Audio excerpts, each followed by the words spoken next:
The package arrived on a Tuesday afternoon, wrapped in sleek midnight blue paper with silver ribbons. "Happy anniversary, sweetheart," Mark had said that morning before leaving for work. "Check the front porch around too. There's something special coming for you." After 8 years of marriage, I'd grown to appreciate how my husband translated his affection into digital gestures. As a software engineer at Quantum Core Solutions in Seattle, technology was his love language. Inside the elegant packaging was a premium tablet with a note in Mark's handwriting, "For the woman whose voice I want to hear forever. Now you can hear mine whenever you need it. Launch the VoiceEternal app and follow the setup. I've already recorded my profile. Love always in VoiceEternal."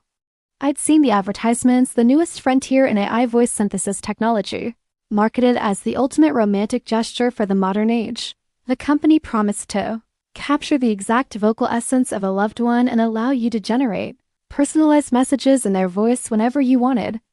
The price tag was steep, nearly $800, but Mark never skimped on meaningful gifts. I settled onto our cream-colored sofa and powered on the tablet. The interface explained that Mark had completed the voice capture process. My role was simple. I could now generate messages in Mark's voice by typing whatever I wanted him to say. The AI would speak with his exact vocal signature. I tested it with something simple. "Good morning, beautiful. I hope you slept well. I love you more than coffee, and you know how much I love coffee." Within 3 seconds, Mark's voice emerged from the speakers, and I gasped. It wasn't just similar, it was his voice.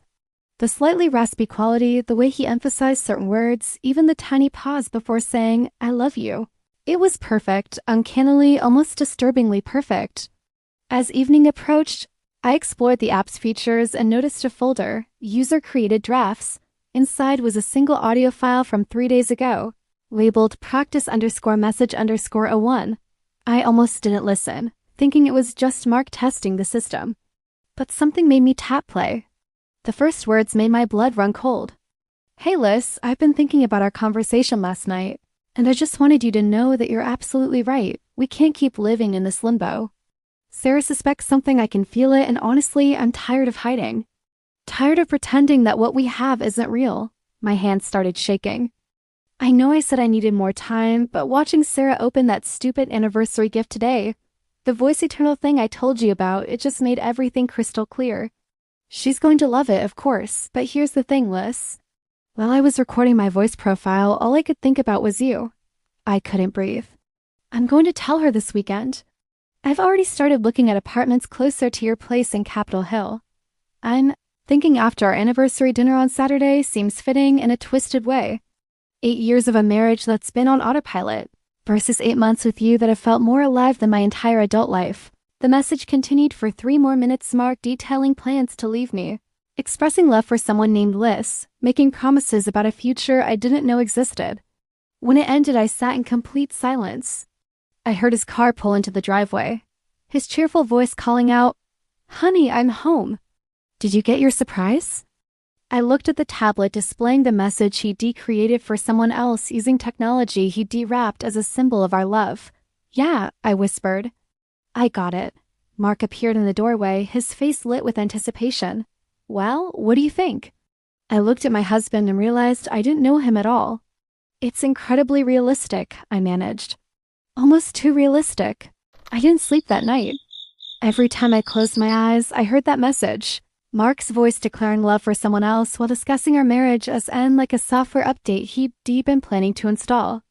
Mark slept soundly beside me, oblivious. When dawn broke, I'd made a decision. I needed to know everything. The moment Mark's shower started, I grabbed his phone. His passcode was our wedding date 0815, another live omission. I opened his apps systematically. WhatsApp, Signal, nothing suspicious. Then I found Telegram buried in a rarely used folder. One active conversation. Contact name, Ella with a green heart emoji. The most recent message was from yesterday at 2:47 p.m. while I'd been testing the VoiceEternal app. "Mark, can't stop thinking about Sunday, you in that dress. The way you looked at me when you said it. I'm counting the hours until Saturday night when I can finally stop pretending." I scrolled frantically, my breath coming in gasps. "Elle, I never thought I could feel this way. You've completely ruined me for anyone else. Mark, after this weekend, we can finally stop hiding. I hate that I've put you in the other woman role. You're so much more than that. Elle, I just hope Sarah will be okay. I know you say the marriage has been dead for a while, but I still feel terrible. Mark, don't. She deserves someone who's fully present. So do I, so do you? 3 minutes until Mark finished his shower. I photographed everything messages, photos of a woman with auburn hair, screenshots of their conversations. One message stopped me cold. Mark, I've been looking at places near you. There's a really nice 1-bedroom in Capitol Hill. I'm gonna view it this weekend. Wanna come? Elle, apartment hunting for your post-divorce life with the woman you were leaving your wife for? Mark, I want this to be a you love place. Saturday at 2? Saturday at 2 p.m. 6 weeks ago. He told me he was playing basketball. I'd made him his favorite recovery smoothie when he came home sweaty. The bathroom door opened. I locked his phone and replaced it exactly where it had been. You okay? You look pale, Mark said, emerging in a towel. Just tired. I think I might be coming down with something.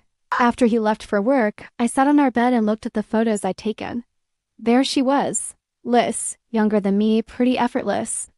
I pulled up the VoiceEternal app and listened to that practice message again. This time, with full context, it destroyed me completely. My phone buzzed. Feeling better? Let me know if you need me to come home. Love you. Love you. How meaningless those words had become. I typed back. I'm fine. See you tonight, but I wasn't fine. The woman I'd been yesterday who trusted her husband, believed in her marriage, that woman was gone. The AI voice had been perfect. Too perfect. It had spoken Mark's truth in his own words and destroyed everything. I called in sick to work and spent the day reconstructing Mark's deception with cold analytical focus. I found her on Quantum Core's website, Alyssa Hartley, Senior UX Designer. Stanford graduate, 5 years at Google. She'd joined his company 18 months ago. Her Instagram wasn't private. Scrolling back, I found a photo from 4 months ago, an expensive meal at Canlis with the caption, "Sometimes you have dinner at a place you could never afford." Hashtag treat yourself. Mark had told me he was at a mandatory company dinner that night. Our credit card showed no Canlis charge. He'd paid cash. I spent hours reconstructing our last 8 months against what I now knew was happening in parallel. March, I'd suggested trying for a baby. Mark had seemed hesitant, asking to wait. Now I wondered if he'd already been planning to leave. June, my birthday party, Mark's toast about how lucky he was. His phone showed he texted Alyssa throughout. Can't wait to be done with this. Missing you. July, our huge fight about his distance. We didn't speak for 3 days. His messages showed he'd spent those days at Alyssa's apartment. Each memory recontextualized into something darker. My best friend Rachel called. When I told her everything, she came over immediately. What do you want to happen? Rachel asked, practical as always. I don't know. Sarah, you own a house together. You need to be smart about this. Do you want emotional satisfaction or practical protection? She was right. Over vodka tonics, we documented everything systematically.